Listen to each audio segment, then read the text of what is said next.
तो धर्म का नाश नहीं हुआ है, नए सिरे से उसका स्थापन नहीं करना है। तो जो कुछ रह गया है, छूट रहा है, भूला है, उसको वापस से पुनर्जीवित संस्थापन करना है, फिर से व्यवस्थित करना है। जो स्वधर्म आचरण लोग भूल गए हैं, क्यों भूले यह भी हमने देखा था, ज्ञानेश्वर महाराज के शब्दों में देखा था। और तब एक बात और सहज रूप से कुंती का एक मंतव्य था, कुंती ने जो कहा था भगवान श्री कृष्ण को, वह याद आती है बात कि उसने कहा देखो ये तुम कहते हो पर मैं जानती हूँ तुम क्यों आते हो। भाई यदि दुष्टों का संहार करना है, नाश करना है, तो हनुमान और लक्ष्मण काफी थे रावण के लिए, या अर्जुन भी कर सकता था। परंतु शबरी के बेर कौन खाता, उसके भक्ति का, उसके स्नेह का उत्तर देने तो तुम ही आना था, भक्तों से मिलने। यहाँ यह युद्ध होता, पांडव जीतते यदि जो भी रहा हो, पर फिर मुझे कौन मिलता, उस अर्जुन को कौन आकर मिलता जो तुम्हारे भक्त है, तुम्हारे प्रिय है, तुम्हारे सखा है। तो सही बात तो ये है कि तुम्हें भी लगता है कि मैं जाकर अपने भक्तों से मिलूं। परित्राणाय साधुनाम, सत्कर्म करने वाले सज्जनों के लिए तुम आते हो, जो सज्जन तुम्हारे भक्त भी होते ही हैं। चलिए इस बात को छोड़िए, हो सकता है इसलिए ही आते हो और हम उस बहाने शायद हम भक्त बने और कभी ईश्वर स्वरूप कोई हमको भी मिले, भगवान स्वरूप। तो आगे बढ़ते हुए जब देखते हैं तो एक बात बहुत अच्छे से भगवान यहाँ कह रहे इस अध्याय में कि देखो ज्ञान मार्ग से सब नहीं जा सकते हैं, मैं भी जानता हूँ। तो कुछ मनुष्य जन्म में, इस मानव योनि में आने वाले कुछ मनुष्य तो यहाँ कर्म करके तत्काल फल की भी इच्छा चाहते हैं, और तत्काल फल की इच्छा के लिए वो अनेक देवताओं का पूजन करते हैं और नियम करते हैं, और जो भी उन्हें करने दो। पहले भी भगवान ने कहा है कि उन्हें सत्कर्म से रोको मत, तो उन्हें करने दो। ये करते करते उनको हम कैसे बता सकते हैं, तो बोले वो ये क्यों करते हैं, हर व्यक्ति उस कर्म में लिप्त होना क्यों चाहता है। तो भगवान ने एक 13वें श्लोक में जो बात कही, बहुत सी बातें छोड़ते हुए आगे जाना है पर महत्वपूर्ण कुछ बोलते हुए भी जाना है। तो भगवान यहाँ कहते हैं 13वें श्लोक में अर्जुन को कि देखो, चातुर्वर्ण मया सृष्टम गुण कर्म विभागशः, इस सृष्टि में जो चतुर्वर्ण का निर्माण है वो मैंने ही किया है, पर वह कैसे किया है, गुण कर्म के आधार पर। ये कर्म कहाँ से आए, तो संचित या प्रारब्ध से। तो जो कर्म आए हैं उसके अनुसार उसके जो गुण है, जो शेष कर्म उसको जो करना है उसके अनुसार जो उसके गुण है, उसका स्वभाव धर्म है, उसके अनुसार वो कार्य करेगा। तो अपने आप कुछ चतुर्वर्ण का, जिसे हम कहते हैं शूद्र, वैश्य, क्षत्रिय, ब्राह्मण आदि, तो वो कर्म के आधार पर मैंने ये वर्ण किए हैं, और जब ये वर्ण किए हैं तो उनको वो कर्म करना आवश्यक ही है। और हर व्यक्ति कर्म करते हुए उस ज्ञान मार्ग पर नहीं जा सकता, यह भी निश्चित है।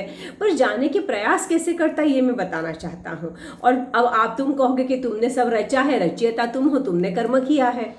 पर मैंने ये कर्म किया, पर मेरे को उसमें स्पृहा नहीं है, मैं चिपका नहीं हूँ, मुझे कुछ चाहिए भी नहीं है, मैंने कर्म करके छोड़ दिया। मज़े देख रहे हैं, कर दिया है, अब तुम देखो क्या होता है तुम्हारे साथ, मैं भी देखता हूँ क्या होता है। आनंद ले रहे हैं, योग माया से निर्मित। कैसे किया है देखो, एक उदाहरण सहज याद आ रहा है। मिट्टी है और घड़ा बनना है, कुम्हार नहीं होगा तब तक नहीं बनेगा, निमित्त कुम्हार को बनना है। जब कुम्हार उसका ये कर्म करेगा तो उसको फल भी मिलना है, क्योंकि मिट्टी से उसे कुछ देना नहीं है, और घड़ा बनने के बाद वह निकल जाना है। पर यहाँ क्या है कि सृष्टि का निर्माण, सृष्टि है, मूल तत्व परमात्मा है, उससे उनके अंश का निर्माण होना है। किया किसने है, स्वयं परमात्मा ने। कुम्हार भी वही है, मिट्टी भी वही है, जो बनना है वो भी वही है, उन्हीं का अंश है। और मिट्टी को नहीं पता कि मुझसे घड़ा बन रहा है और ये बना रहा है, परमात्मा को ये पता है कि मेरे से मेरा अंश निकल रहा है, उसका मैं निर्माण कर रहा हूँ। और समुद्र में से घड़ा भर के पानी निकल भी जाए तो समुद्र के गुण को, उसके पूरे विस्तार को कुछ भी फर्क नहीं पड़ता। तो परमात्मा से अंश चला भी जाए तो भी परमात्मा पूर्ण है। तो यह जो कर्ता कर्विता है, इसलिए वह लिप्त नहीं है। जब वह लिप्त नहीं है तो फिर वह बताते कि अब मैं तुझे बताता हूँ कि तुझे समझना बहुत ज़रूरी है कि यह कर्म क्या है, ये कर्म करते कैसे हैं। कर्म अकर्म विकर्म तुझे समझना जरूरी है, शुभ अशुभ कर्म समझना जरूरी है। वह समझने के लिए, और यहाँ आकर बहुत सी बातें ऐसी हो जाती हैं, आगे के श्लोकों में जो शब्द आने वाले हैं उसमें कहीं ना कहीं अलग अलग लोग अलग अलग ढंग से उसको बताते हैं, पर मूल मुद्दा फिर भी वही रहता है। तो जैसे हाथी है, कोई मोटे पैर देख रहा है तो खंबा बता रहा है, कान देख रहा है तो सुपड़ा बता रहा है, पर मूल हाथी वही है। तो इसकी व्याख्या करते हुए कहीं थोड़ा बहुत फर्क लग सकता है, पर कर्म तो वही है। कर्म के अनेक अनेक प्रकार बता दिए। जैसे हमने देखे थे नित्य कर्म किसी को नहीं छूटा है, वो तो करना ही है, खाना है, सोना है, पीना है, जगना है, व्हाटएवर, नित्य कर्म करना ही है। फिर हमें नियत कर्म भी करना है। नियत को हमारे दो तरह से लिए हैं। जो स्वधर्म का आचरण है वह हमें करना ही है। वेदों ने शास्त्र सम्मत है विहित, वो करना ही है।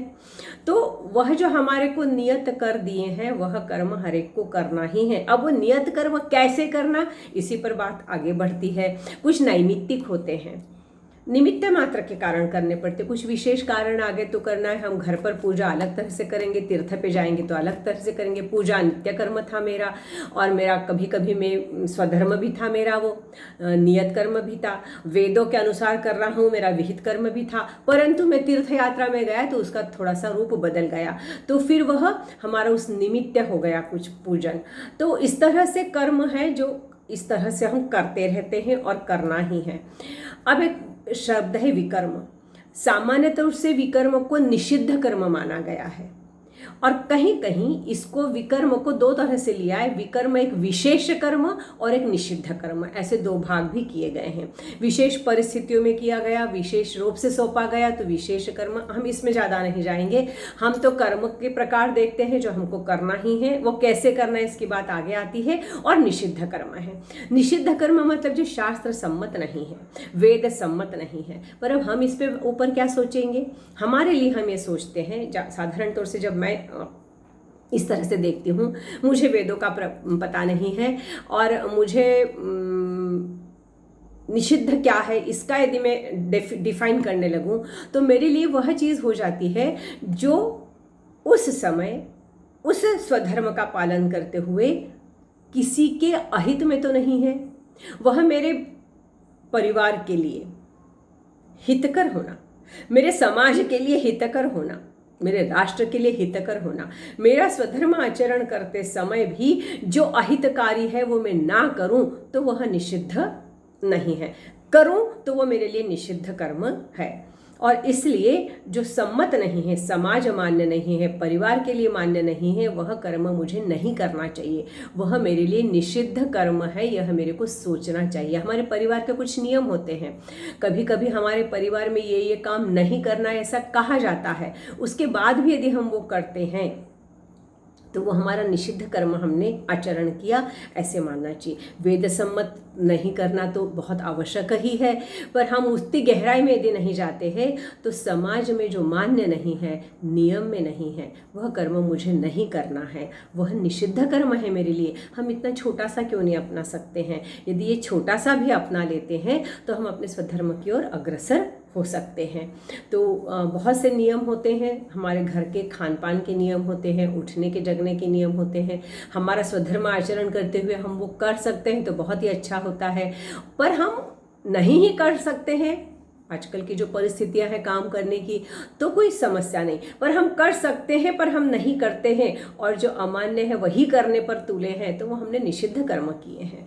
और निषिद्ध कर्म करने के कारण जो भी परेशानियां हैं हमारे परिवार को, हमारे समाज को, हमारे राष्ट्र को, उसके फल हमको भोगना ही है। क्योंकि निषिद्ध कर्म मैंने किया है तो मैं उससे जुड़ा हुआ हूँ, उससे मैं छूट नहीं, फल तो हर एक का भोगना है, हम आगे देखते हैं। तो यह कर्म की जब बात आती है तो उसके आगे भगवान एक बहुत अच्छी सी बात करते हैं, और वह जो बात उन्होंने भगवान करते हैं हमारे लिए, और मेरे ख्याल से वो 18वां श्लोक है कि एक तो तुम्हें कर्म का स्वरूप समझना चाहिए। 17वें श्लोक में कहते हैं कि भाई क्या कर्म का स्वरूप है, और उसमें जो शुभाशुभ की एक बात कही है, उसमें एक ही जगह का सिर्फ मैंने बताती हूँ, उस पर गहराई में नहीं जाएंगे, पर जो मेरी सत्सद विवेक बुद्धि कहती है कि सही है, कर, अच्छा है, और जब वो मना करती है तो उसके परिणाम अच्छे नहीं होंगे, किसी के लिए भी अच्छे नहीं होंगे, इस पर भी मैं चिंतन कर सकता हूँ क्या। तो इस प्रकार से मैं जो कर्म करता हूँ, स्वधर्म कर्म करता हूँ, मेरा नियत कर्म करता हूँ, मेरा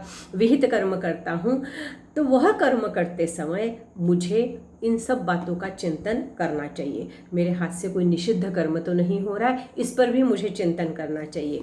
और इतना कर ले तू तो बहुत अच्छी बात है। फिर उसमें लिप्त हो रहा है, उसको मैंने किया सोच रहा है, इस पर अभी मैं नहीं सोचता। पर जैसा मैंने कहा है कि मैंने निर्माण किया पर मैंने वो किया ही नहीं, मैं इतना निस्संग हूँ। तो अर्जुन, मेरी इस निस्संगता को जो समझ सकता है वह ज्ञानी मुझ तक आ सकता है। वह यदि समझता है तो फिर वह ज्ञानी अपना कर्म भी ऐसे ही करता है। पर वो रह रहा है, सब इस मानव समाज में रह रहा है, अपने परिवार में, समाज में रह रहा है। तो ऐसा रहते समय वह किस प्रकार से काम करता है, तो उन्होंने एक बहुत अच्छा श्लोक बताया है, कर्मण्य कर्मयः पश्येद कर्मणि च कर्मयः, कर्मण्य कर्मयः पश्येद कर्मणि च कर्मयः। यहाँ उनका ये कहना है कि जो मनुष्य कर्म में अकर्म को देखता है और अकर्म में कर्म को देखता है, बहुत सरल सी बात थी। कर्म करता हूँ पर मैंने किया ही नहीं तो अकर्म हो गया। कर्म करते हुए भी मैंने किया नहीं, यह भाव जब जब आता है तो वह अकर्म ही होता है। और फिर ऐसा मैं कर सकता हूँ क्या, करने के प्रयास करता हूँ क्या? बड़े बड़े जितने ज्ञानी हुए उन्होंने सब ने ऐसा ही किया कि मैंने किया ही नहीं सोच के आगे निकलते गए। बहुत से उदाहरण हमने देखे थे। तो कर्म करते हुए भी मैंने नहीं किया, इस भाव से करके निकलना वह अकर्म है। कर्म में अकर्म को देखना, और कर्म में अकर्म को देखा है तो फल की इच्छा रहेगी नहीं। और जब निस्पृह हो जाएगा, उसकी स्पृहा ही नहीं है उसमें, तो वह परम तत्व को समझता है। तो कर्म में अकर्म को देखना यह समझते आना चाहिए। और अकर्म में कर्म, ये बात थोड़ी गहन भी है और इसको बहुत ज़्यादा गहराई में नहीं भी जाके सोचे, पर एक अच्छी बात है कि कर्म में तो अकर्म देखना हम समझ रहे हैं। आएगा नहीं आएगा बात की बात है, पर करते समय मैं सिर्फ अर्पण तेरे को नहीं करूं, मैंने किया ही नहीं, यह भाव हो तो बहुत ही अच्छा रहेगा, तभी वो कर्म में अकर्म होगा। तेरे को अर्पण कर दिया तो मेरे को फल इच्छा नहीं है, पर मैंने किया ही नहीं यह भाव होगा तो फिर अर्पण का तेरे को सवाल ही नहीं, तू नहीं किया है तो मैं कर्म में अकर्म देख सकता हूँ क्या? यह तो हो सकता है, प्रयास हो सकते। पर अकर्म में कर्म की बात जब आती है तो वो दो तरह से देखते हैं। दो तरह से इसका हमको अलग अलग ढंग से सोच मिलता है। अकर्म में कर्म की बात जब आती है तो जो विद्वान लोग जो कहते कि मैंने नहीं किया, करने वाला वो है, पर काम करते हुए समाज में देखते हैं, लोक संग्रह में व्यापी दिखते हैं, कर्म कर रहे हैं, दिखते हैं पर कर नहीं रहे, वो नहीं कर रहे क्योंकि वो कह रहे मैं नहीं कर रहा हूँ। तो उनके अकर्म में हम कर्म देखते हैं। एक भाव तो ये हुआ, सामान्य तरह से यही मान ले हम तो ज़्यादा अच्छा है। और एक भाव वह है कि वह कर्म नहीं ही कर रहे हैं, बैठे हैं, दिखते भी नहीं है कर्म कर रहे हैं, पर वो मन से कर्म करते। अब ये मन से कर्म की बात जब आती है ना तो ये बहुत बड़ी बात है, क्योंकि मन से कर्म वो भी कर रहा है सन्यासी, जो सब इंद्रियों को निग्रह करके और हिमालय में जाके बैठा और मन से सब लिप्त है, ये कर रहे वो कर रहे, उधर जुड़ा है, तो उसने छोड़ा कुछ भी नहीं है, निस्संग हुआ ही नहीं है, इंद्रियों को वश में किया ही नहीं, क्योंकि उसका मन इंद्रियों के साथ दौड़ रहा है। यहाँ स्थिति दूसरी है। यहाँ जब वह मन से कर्म की बात कर रहे हैं तो जो मानस पूजा है, उस मानस पूजा को यह अकर्म में कर्म की बात करते हैं। और मानस पूजा के बहुत बहुत उदाहरण हैं कि उस पूजा में उसको लग रहा है कि मैंने खीर में शक्कर डाली कि नहीं, और करके डाली नहीं सोच के मुट्ठी में शक्कर लेके मानस पूजा चल रही है, कुछ भी सामने नहीं, सगुण रूप भी नहीं है, ना खीर है, कुछ नहीं, पर अपने हाथ से ऐसे लगा कि मैंने मुट्ठी उठाई और शक्कर डाल रहा हूँ, सोचा नहीं डाल दी थी, बहुत मीठी हो जाएगी, हटा रहा हूँ, तो विट्ठल ने हाथ पकड़ लिया, क्या रे क्या कर रहा है, देना। तो इतना जुड़ जाना, दिख नहीं रहे पूजा कर रहे पर वो मन से, तो यह अकर्म में कर्म की एक यह स्थिति बताई गई है। तो खैर ये बहुत उच्च स्थितियां हैं, पर हम इतना समझ ले कि हमारा कर्म अकर्म बन सकता है क्या। और इसके बाद एक बहुत अच्छी बात है जो हम जल्दी से ख़त्म करते हैं, कल उसको आगे बढ़ाएंगे, कि भगवान सोच लिए कि अर्जुन के मन में प्रश्न है कि ज्ञानी भी कर्म तो कर रहा है ना, फले की इच्छा से नहीं कर रहा है, पर आपने पहले कहा है कि हर कर्म का फल तो मिलना ही है, तू चाहे या नहीं चाहे। तो जब उसके कर्म का फल मिलेगा ही, तो क्या फिर वो कर्म के फल के बंधन में नहीं बंधा? क्या फिर वह फल लेगा तो फिर से उसके साथ जुड़ा नहीं है? कर्म फल मिला तो भोगेगा नहीं क्या? ऐसा हो सकता है क्या? तो भगवान कह रहे हो सकता है। कैसे हो सकता है कल बताता हूँ। जय श्री कृष्ण।